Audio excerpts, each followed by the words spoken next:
Hello students, I am Roshni Thawani and welcome to Business Studies class. Today we are starting with the communication networks. So first of all we would be understanding that what is the meaning of single chain. देखो single chain का concept is what? Single chain जहाँ पे this network is exists between supervisor and his subordinate. Since many levels exist in an organization structure, communication flows from every superior to his subordinate through single chain. क्या है कि देखो यहाँ पे बहुत सारे नेटवर्क होंगे ऑर्गेनाइजेशन में, तो कौन किसको ऑर्डर देगा, ठीक है। तो हर एक के ऊपर एक सुपीरियर है। फॉर एन एग्जांपल कि जैसे ए है, ठीक है, तो ए के ऊपर उसका सुपीरियर कौन है? बी के ऊपर उसका सुपीरियर कौन है? सी के ऊपर डी और डी के ऊपर ई। मतलब हर एक को अपने सुपीरियर के पास से ही ऑर्डर लेने हैं। That comes in single chain. यहाँ पे क्या होगा सिंगल चेन की वजह से कि एक पर्सन को दो बॉस ऑर्डर्स नहीं देंगे, एक ही बॉस ऑर्डर देगा, तो जिसकी वजह से काम फटाफट कंप्लीट होगा। सो single chain, you can see this diagram here. Next is wheel. In wheel network, all subordinates under superior communication through him only as he acts as a hub of the wheel. The subordinates are not allowed to talk among themselves. See, you can see the diagram कि ये जो person है A, ठीक है, ये जो A person है वही इन सब के साथ communicate करेगा कि C के भी साथ, D के भी साथ, E के साथ, F, G, H और B, इन सब के साथ communicate करने वाला एक ही person है। सिंगल चेन में क्या था कि एक के ऊपर एक सुपीरियर, यानी कि हर एक पर्सन के ऊपर एक सुपीरियर है, उसको उसके पास से ही ऑर्डर्स लेने हैं एज वेल एज उसके साथ ही कम्युनिकेट करना है। लेकिन व्हील में ऐसा नहीं है। व्हील में एक पर्सन के अंडर में बहुत सारे सबऑर्डिनेट्स होते हैं, पर इन सारे सबऑर्डिनेट्स को एक ही सुपीरियर के पास से ऑर्डर्स लेने हैं। So that is a wheel. Next is a circular. In circular network the communication moves in a circle. आप देख रहे हैं यहाँ पे, okay, each person can communicate with his adjoining two person. जैसे कि यहाँ पे ये पर्सन है तो ये इसके साथ कम्युनिकेट करेगा और इसके साथ कम्युनिकेट करेगा। अगेन ये पर्सन है तो ये इसके साथ कम्युनिकेट करेगा और इसके साथ कम्युनिकेट करेगा, राइट। ये जो पर्सन है डायरेक्ट इसके साथ कम्युनिकेट नहीं कर सकता क्योंकि ये इसके साथ जॉइंट नहीं है। तो जो पर्सन जिसके साथ जॉइंट है वो उसी के साथ बात करेगा या उसी के साथ कम्युनिकेट करेगा, राइट। तो इस वे में ये पूरा सर्कल फ्लो होता है। यहाँ पे हम चेन ब्रेक नहीं कर सकते, जैसे यहाँ से मैंने यहाँ ब्रेक किया या यहाँ से यहाँ ब्रेक किया, तो ये जो ब्रेक है वो हम यहाँ पे नहीं कर सकते हैं। Next is a free flow, ठीक है। ये सबसे इजी नेटवर्क है कि जहाँ पे कोई भी पर्सन किसी के साथ कभी भी कम्युनिकेट कर सकता है। कि फॉर एन एग्जांपल ये पर्सन है तो इसने इसके साथ या फिर इसके साथ बात किया, इसके साथ बात किया, ठीक है, और इसको कोई बाउंड्रीज नहीं है, ये किसी के साथ कभी भी कम्युनिकेट कर सकता है। That comes in free flow. और लास्ट है इन्वर्टेड वी. इन्वर्टेड वी का मतलब क्या है कि a subordinate is allowed to communicate with his immediate superior. कि फॉर एन एग्जांपल अगर आप इस डायग्राम को देखो तो यहाँ पे ये जो पर्सन है उसका इमीडिएट सुपीरियर कौन है? ये जो पर्सन है उसका इमीडिएट सुपीरियर कौन है? ये, और ये पर्सन है उसका इमीडिएट सुपीरियर कौन है? ये। तो ये सिर्फ अपने इमीडिएट सुपीरियर के साथ बात कर रहे हैं, ठीक है। अपने सबऑर्डिनेट्स के साथ बात करना इन लोगों को अलाउड नहीं है। So that comes in inverted V. So will take a quick revision. जैसे मैंने कहा सिंगल चेन में आपका जो ऊपर सुपीरियर है, ठीक है, आप उसी से ऑर्डर्स लेंगे, आप किसी और से बात नहीं करेंगे. व्हील है, एक पर्सन बहुत सारे लोगों को गाइड करेगा, एक पर्सन के अंदर बहुत सारे सबऑर्डिनेट्स हैं लेकिन बहुत सारे सबऑर्डिनेट्स का एक ही सुपीरियर रहेगा.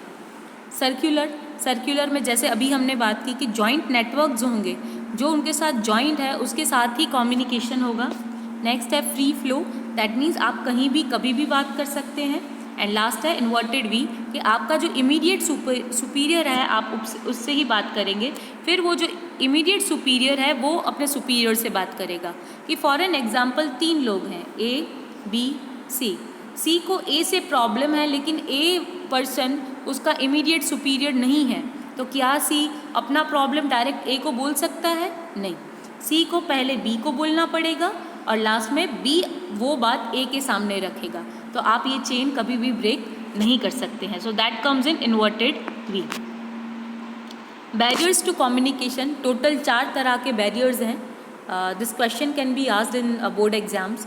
4 barriers are there. 1 semantic, psychological, organizational and personal barrier. Now what is a semantic barrier? Semantic barrier का मतलब है कि ऐसा कि कई बार हम कम्युनिकेट करते हैं लेकिन हम कम्युनिकेशन के टाइम उसको बहुत ख़राब तरीके से एक्सप्रेस करते हैं, ठीक है। हम जो बोलना चाहते हैं कई बार वो कन्वे नहीं हो पाता है, लोग उसका उल्टा मतलब निकालते हैं। तो प्रॉब्लम कहाँ है? प्रॉब्लम हमारे कम्युनिकेशन में है। तो हमेशा जो कम्युनिकेशन है वो हमेशा प्रिसाइज होना चाहिए ताकि सामने वाला हम क्या बोल रहे हैं उसको समझ पाए। आपके सामने अगर लोग ऐसे हैं कि जिसको इतनी इंग्लिश समझ में नहीं आती है and at that time you are using jargons, तो उसको नहीं समझ में आएगा। सो इट इज़ कन्वीनियंट कि भाई आप उसके सामने ईजी लैंग्वेज इंग्लिश यूज़ करें, लेकिन ईजी इंग्लिश यूज़ करें ताकि उसको समझ में आए। तो कई बार वोकेबलरीज़ की जो प्रॉब्लम्स हैं वो सारे सिमेंटिक बैरियर्स में आते हैं। Next is faulty translation. हमने उस दिन भी समझा था इनफॉर्मल कम्युनिकेशन में और फॉर्मल कम्युनिकेशन में भी कि समटाइम्स जो कई बार हम मदर टंग में उसको ट्रांसलेट करने की कोशिश करते हैं, एज हमारा जो मेन लैंग्वेज है वो इंग्लिश नहीं है, तो जो भी इंग्लिश में आएगा हम उसको पहले अपने मदर टंग में ट्रांसलेट करेंगे, फिर उसको समझने की कोशिश करेंगे। तो कई बार ऐसा होता है कि उसको हम ठीक से नहीं समझ पाते हैं, उसका ट्रांसलेशन ठीक से नहीं होता है, तो उसका मीनिंग कुछ और ही हो जाता है।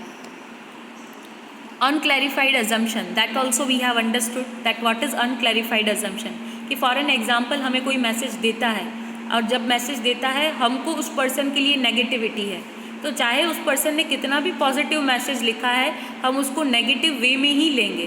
तो अनक्लैरिफाइड अजम्पशंस यहाँ पे उस मैसेज का मीनिंग ही चेंज कर देते हैं।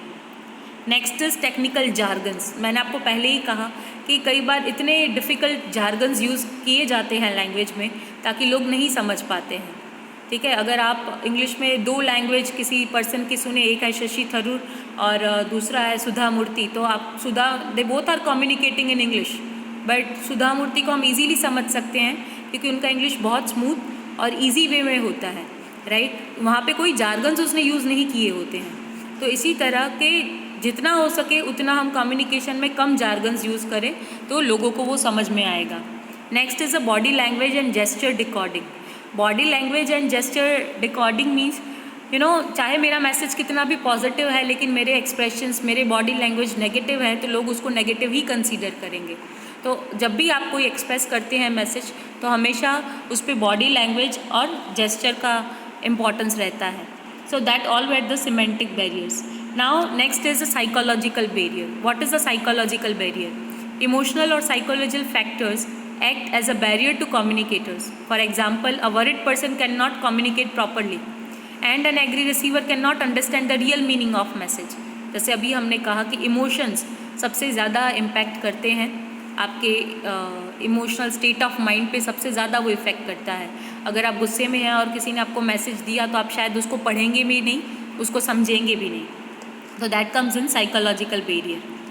नेक्स्ट है प्री मैच्योर इवोल्यूशन। अगर किसी ने हमें अभी तक कुछ बताया भी नहीं है लेकिन उससे पहले ही हम उसके अजम्पशंस, उसके इवोल्यूशंस करने लगते हैं कि the person is going to describe this और this person would be communicating this, and that's why हमारा जो स्टेट ऑफ माइंड है वो ख़राब हो जाता है। ओके, सो इमोशनल लेवल पे हमको कोई अजम्पशंस नहीं करने हैं being a leader. Next is distrust. Okay, कई बार जिसके साथ कम्युनिकेट करना होता है, फॉर एन एग्जांपल अगर लीडर कम्युनिकेट कर रहा है उसके लिए हमारा डिस्ट्रस्ट है, हम उसको ट्रस्ट नहीं करते हैं, तो वो कुछ भी बोलेगा हम उसको ट्रस्टवर्दी नहीं ही कंसीडर करेंगे, हम उसको यही समझेंगे कि इसमें कुछ ना कुछ इसका झोलझाल होगा ही। सो लीडर जो कहता है उसको हम सीधे तरीके से नहीं ले सकते हैं। So next is a organisational barriers. Now very important barrier, the factor related to organization structure, authority relationship, rules and regulations may sometimes act as a barrier to effective communication. Some of these barriers are organizational rules and regulations. Rigid rules and procedures may be the hurdle to communication. Similarly, communications through prescribed channel may result in delays. जैसे हमने different networks पढ़े, हमने inverted में पढ़ा कि superior के साथ हम बात नहीं कर सकते हैं, हम अपने ही सुपीरियर के साथ बात कर सकते हैं। तो कई बार क्या होता है कि we talk to our superior, फिर वो उसके सुपीरियर से बात करे, तो वो टाइम कंज्यूमिंग हो जाता है और जब डिसीजन लेना होता है उसमें काफ़ी डिले हो जाता है। Next is complexity in organisation structure. आपने ऑर्गेनाइजेशन चैप्टर में हमने ऑलरेडी बहुत सारे स्ट्रक्चर पढ़ चुके हैं। फंक्शनल स्ट्रक्चर हमने पढ़ा था और डिविजनल स्ट्रक्चर पढ़ा था। कई बार वो स्ट्रक्चर जो बनाए जाते हैं वो इतना कॉम्प्लिकेटेड होते हैं कि किसके एक बॉस के अंडर में 10 एम्प्लॉयज़ या 10 एम्प्लॉयज़ के अंडर में फिर एम्प्लॉयज़, फिर उनके अंडर में लोग काम करते हैं, तो इतना कंफ्यूजिंग और कॉम्प्लेक्स हो जाता है, तो अल्टीमेटली समझ में नहीं आता कि कौन किसके अंडर में काम कर रहा है। तो ये जब कॉम्प्लेक्स ऑफ ऑर्गेनाइजेशन स्ट्रक्चर होता है तब भी वहाँ पे कम्युनिकेशन के प्रॉब्लम्स रेज होते हैं। So this all were the organisational barrier and last is the personal barriers. Okay, personal barrier में इट्स वेरी इजी कि आपको हमने प्रिंसिपल्स ऑफ मैनेजमेंट भी पढ़ा था कि there should be a coordination between the personal interest and organisational interest. Now what is a personal interest? That means a personal goal and the organisational goal. ठीक है, तो there should be there should be coordination. अगर आपने यही सोचा कि नहीं, organisation के काम करने में मेरा गोल तो अचीव ही नहीं हो रहा है, how I would be surviving, but ultimately management says that whenever you are fulfilling the organisation goals definitely they will fulfil your goals. Okay, तो जब भी हम कम्युनिकेशन करें तो अपने पर्सनल गोल्स, पर्सनल एजेंडा को साइड में रख के जब हम कम्युनिकेशन करेंगे तो वो हमेशा फ्रूटफुल होता है। So this all were the different barriers. So you can go through this video. If you have any doubt, you can call me and wait for my next video. Thank you.